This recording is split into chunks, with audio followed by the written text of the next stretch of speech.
తెలంగాణ కాంగ్రెస్లో అసలేం జరుగుతోంది? ఢిల్లీలో జరిగిన మీటింగ్ తర్వాత తేల్చిందేంటి? కీలక నేతలు ఎవరికి వారు తమ ఎత్తుగళ్లను అమలు చేసుకున్నారా? ఫైనల్గా సమన్వయం లేదని డిసైడ్ అయ్యారా? Let's watch.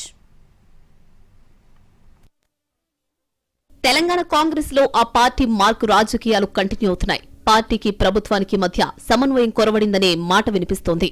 అధికారంలో ఉన్న పార్టీలో అంతర్గత కుమ్ములాటలు, ఆధిపత్య పోరు, ప్రభుత్వం చేసిన దాన్ని పార్టీ వ్యవహారాల పట్ల ప్రభుత్వ పెద్దలు అసంతృప్తి వెళ్లగక్కడం సహజంగా ఉంటుంది. ప్రస్తుతం తెలంగాణలో కూడా ప్రభుత్వం పార్టీ మధ్య సయోధ్య కొరవడినట్లు కనిపిస్తోంది. ఢిల్లీలో జరిగిన కోర్ కమిటీ సమావేశం తర్వాత ఇదే అభిప్రాయం వ్యక్తమవుతుంది. ఇటీవల యాదగిరిగుట్ట ఆలయ కమిటీ నియామకంపై ప్రభుత్వం అందరితో చర్చించుండాల్సిందని పీసీసీ చీఫ్ మహేష్ గౌడ్ అభిప్రాయపడ్డారు.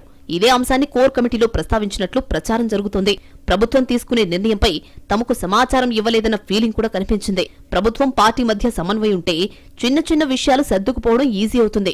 అది లేకపోవడంతోనే చిన్న విషయం కూడా సీరియస్ గా మారుతోంది.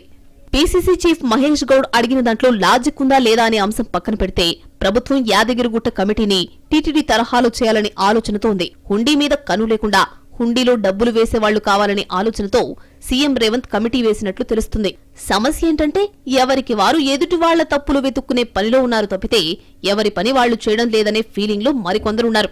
ప్రభుత్వం మీద ప్రతిపక్షం ముప్పేట దాడి చేస్తుంటే పార్టీ నుంచి యాక్షన్ ప్లాన్ ఏంటి? తమపై ఆరోపణలొస్తే గాని స్పందించని మంత్రుల సంగతి ఏంటి? వీటిపై పార్టీ ఏం చేస్తుంది?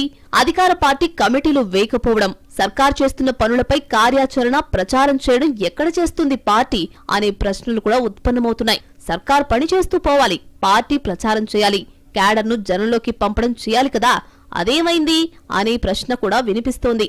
కాంగ్రెస్ పార్టీలో మంచి పేరొస్తే అందరిది, తేడా కొడితే ఫలానా వాడిదే అనే అలవాటు ఎక్కువ. కానీ ఎవరి పని వాళ్లు చేయడం మానేసి ఎదుటి వాళ్లు తప్పులు వెతుక్కునే పనిలో పడ్డారు నేతలు. పార్టీకి ప్రభుత్వానికి కార్యకర్తలు రెండు కళ్లలాంటి వాళ్లు. వారి సంగతి వదిలేసి ఎవరి గోలలో వాళ్లున్నారు.